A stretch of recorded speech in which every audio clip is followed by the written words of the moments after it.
didukung oleh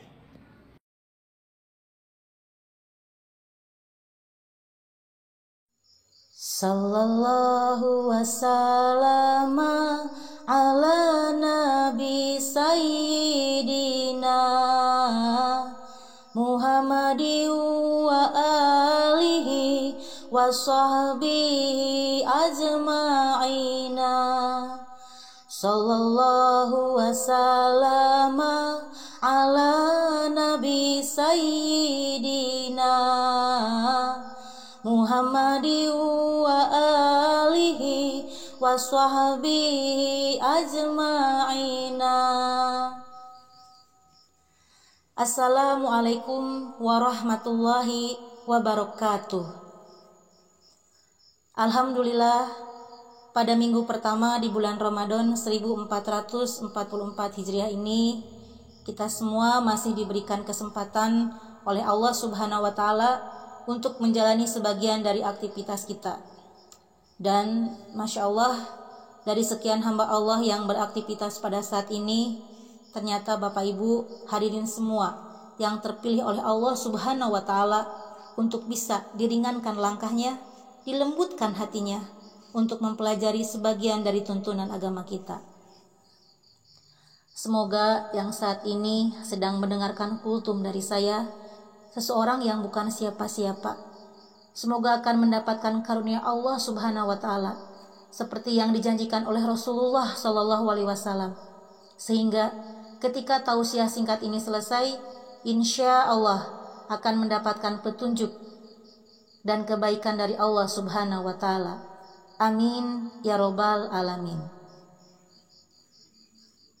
Hadirin rahimakumullah, di era saat ini banyak sekali kita melihat dan mendengar kejahatan-kejahatan yang terjadi di mana-mana. Kejahatan-kejahatan yang dilakukan oleh manusia baik secara internal maupun secara eksternal. Dan ini sungguh menjadi momok yang sangat menakutkan. Secara internal, kejahatan itu terjadi karena kurangnya mensyukuri nikmat Allah yang telah dianugerahkan kepadanya, sehingga dengan mudahnya melakukan kezaliman.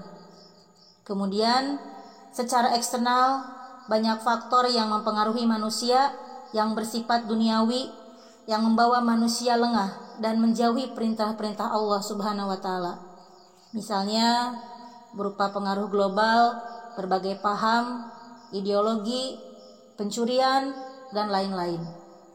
Maka dalam hal ini, kita sebagai manusia, masyarakat, seorang pendidik, bisa jadi seorang pemimpin yang beriman kepada Allah Subhanahu wa Ta'ala, sangat diharapkan peranan, tanggung jawab, dan suri teladan yang baik dalam mendidik, mengarahkan peserta didik, generasi muda sebagai calon pemimpin di masa depan bangsa, agar tidak terjebak dalam berbagai macam kejahatan yang merugikan umat. Hadirin rahimakumullah. Lalu, kira-kira apakah kebaikan itu akan menghapus segala kejahatan? Kalau menurut saya, benar. Kejahatan akan terhapus apabila kita melakukan kebaikan dengan penuh keikhlasan. Maka bertakwalah di jalan Allah, maka sholatlah, maka bertaubatlah. Tetapi salah satu dosa yang Allah Subhanahu wa Ta'ala tidak akan mengampuni hambanya, yaitu disebabkan oleh perbuatan syirik dan musyrik. Hadirin rahimakumullah, sebaik-baik hamba ialah yang mau bertobat kepada Tuhannya, serta mau berbuat kebaikan sebagai penghapus dosa maupun kesalahan yang telah ia lakukan. Rasulullah SAW bersabda, apabila seseorang telah masuk Islam, kemudian ia memperbaiki amal perbuatannya dalam Islam, niscaya Allah menghapus segala kejahatannya. Sesudah itu, semua kebaikannya dibalas 10 kali lipat hingga 700 kali. Sedangkan kejahatan yang dilakukan hanya dibalas setimpal dengan kejahatan itu, kecuali Allah berkehendak menghapusnya. Semua amal perbuatan baik akan mendapat balasan yang berlipat ganda, mulai 10 hingga 700 kali lipat, dan hingga tidak dapat dihitung. Semuanya menuntut tinggi rendahnya iman dan kemurnian niat. Jadi oleh sebab itu, marilah kita bersama-sama memperbaiki diri agar menjadi hamba Allah yang lebih baik lagi.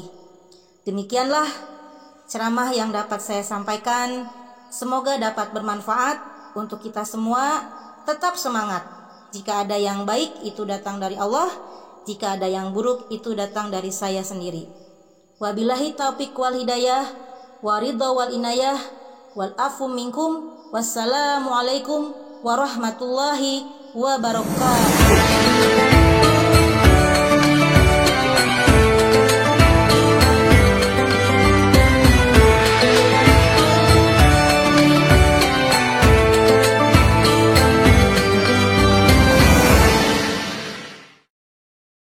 Didukung oleh